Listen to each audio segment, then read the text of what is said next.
para tiempos complejos. Bueno, no hay mucho pasando, la verdad, informativamente. Desde las elecciones hay como una especie de situación de preparación para lo que viene. Ayer Milei habló con mucho optimismo respecto del futuro de la Argentina y dijo básicamente ajustense los cinturones porque vamos a hacer una gran cantidad de reformas. Entre las cuales se cuela también, recién estaba leyendo, comentando David, el proyecto de reforma educativa que en algunos sectores genera bastante preocupación, que le lleva al secretario de Educación Torrendel a los gobernadores para iniciar la discusión en ese ámbito que luego tendría que ir al Congreso Nacional. ¿Por qué? Bueno, porque la idea me parece que refleja mucho el pensamiento de los sectores ultraconservadores norteamericanos que tienen mucha resistencia o reticencia también a que el Estado decida por ellos cómo es la educación de sus hijos. Hay un movimiento por el cual nunca hubo tanta censura y tantos libros censurados en escuelas en Estados Unidos como ocurre en algunos estados gobernados por republicanos muy conservadores. Acá hubo todo ese movimiento de objetar algunas de las lecturas que hay en algunas de las bibliotecas de la provincia de Buenos Aires, pero la idea de que está emparentada también con la idea de que así como no te pueden obligar en teoría a cumplir con el calendario de vacunación y que eso debe ser decisión de cada uno de los padres, bueno, la idea de darle un ámbito de mayor libertad, dicen, a las escuelas para tomar la determinación de qué es lo que enseñan, o sea, bajar el piso mínimo común, digamos, de aquello que se enseña en las escuelas, habilitando incluso la posibilidad de educación religiosa fuera del horario de clases en las escuelas públicas, que la idea de escuelas laicas ha sido siempre, ¿no?, un gran progreso en la separación de la Iglesia y el Estado, y el principio de las escuelas laicas en lo que son las escuelas estatales se defiende fuertemente. Le daría mayor margen a las escuelas para poner por la tarde, contaba David recién, educación religiosa. Hay que ver cómo termina aprobándolo el Congreso, pero está la educación a distancia, la idea de la escolarización dentro de las casas, o sea, una idea de sacar al Estado también de la educación pública, un poco lo que es el espíritu que está detrás de este proyecto. De nuevo, vamos a ver cómo se ejecuta esto finalmente, y además la desinversión también en educación, sacando el objetivo de la ley que establecía como objetivo, pues tampoco que se estuviese cumpliendo, el 6% de inversión del PBI en educación pública. Así que si el ámbito es tan ambicioso como dice Milei de reformas, dijo ajustense el cinturón, bueno, no sería solamente la reforma laboral, la reforma previsional y la reforma impositiva, que son las tres que anunciaba para este verano, para las sesiones extraordinarias, una vez que asuman los nuevos diputados y senadores, sino que es un poco la pregunta que uno se hace con Milei desde que arrancó.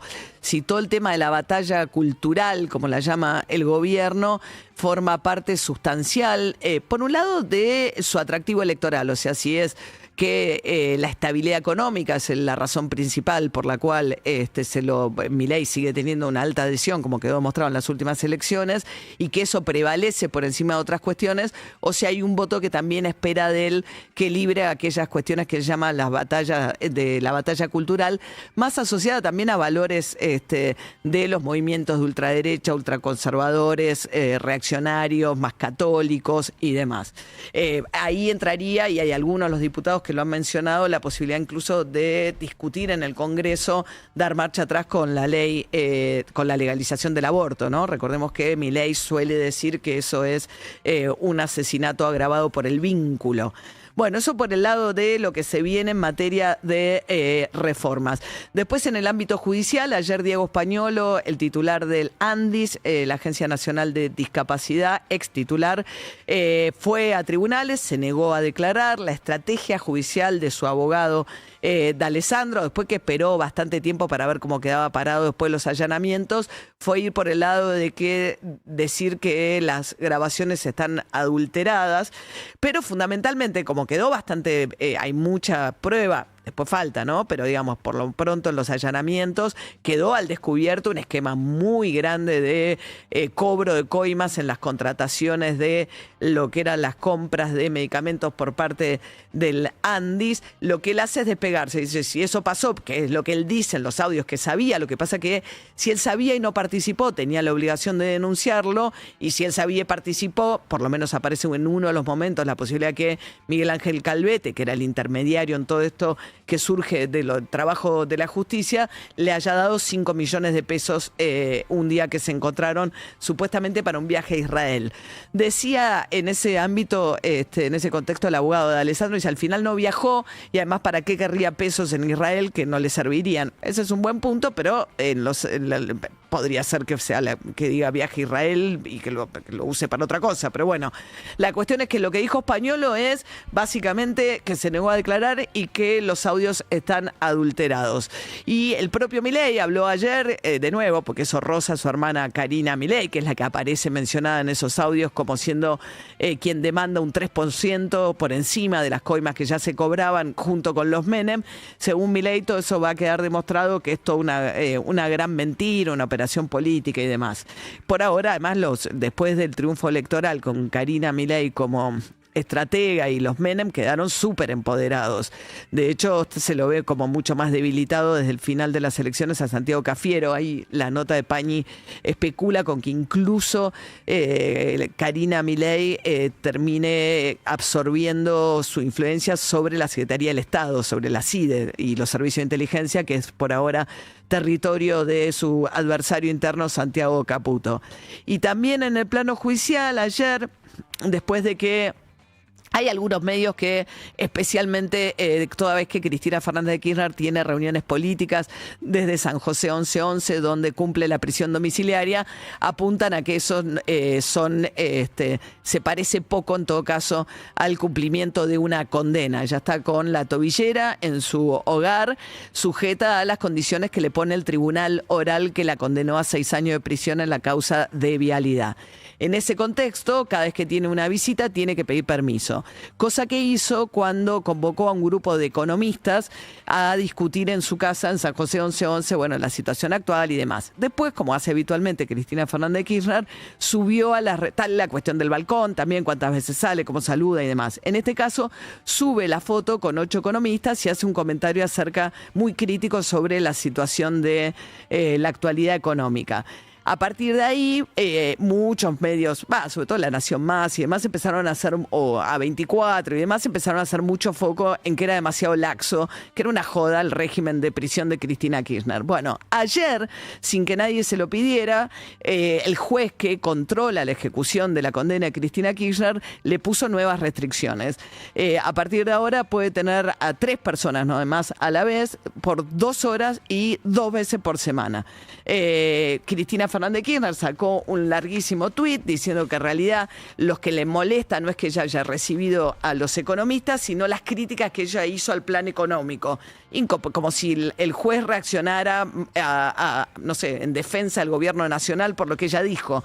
Bueno, lo que dijo es, Cristina Fernández de Kirchner dice, lo que molestó de verdad al bestiario mediático, a sus patrones económicos y al gobierno de Milei, es que hablamos de un modelo económico nacional, de crecimiento productivo.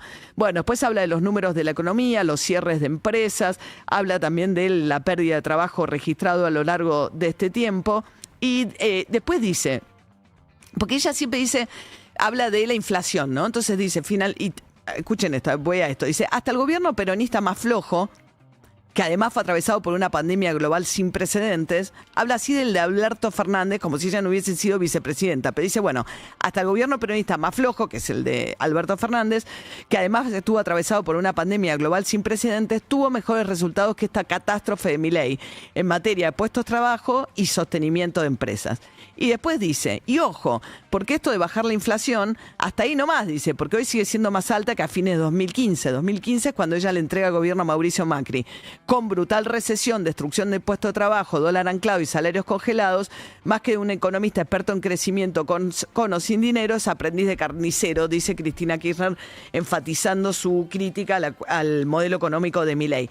Sobre su inflación, lo que pasa es que ella venía de una inflación. Es distinto el punto de partida. Es muy injusto considerar aisladamente la inflación. En esto, la verdad es que si vos venís del 200%, que es lo que hereda Milei, bueno, el punto en el que lográs bajar rápido la inflación es un logro. El punto de partida es muy importante. De hecho, el proceso de inflación empieza a acelerarse fuerte la inflación justamente en el segundo mandato de Cristina Kirchner, que termina con un 25%. Después viene Macri, lo deja en el 50% y finalmente termina en una catástrofe con el 200%. 2% el final del gobierno de Alberto Fernández. Bajarlo rápido es una situación mucho más complicada que cuando venís de una estabilidad, que era lo que había heredado Cristina de su propio gobierno, que le siguió al de Néstor Kirchner. Pero bueno, a partir de esa reunión con los economistas, lo cierto es que ahora va a tener un régimen más restrictivo. De todas maneras, hay una dificultad seria que está teniendo Cristina Fernández de Kirchner como conductora y presidenta del PJ de mantener su liderazgo sobre el peronismo en su situación de estar presa.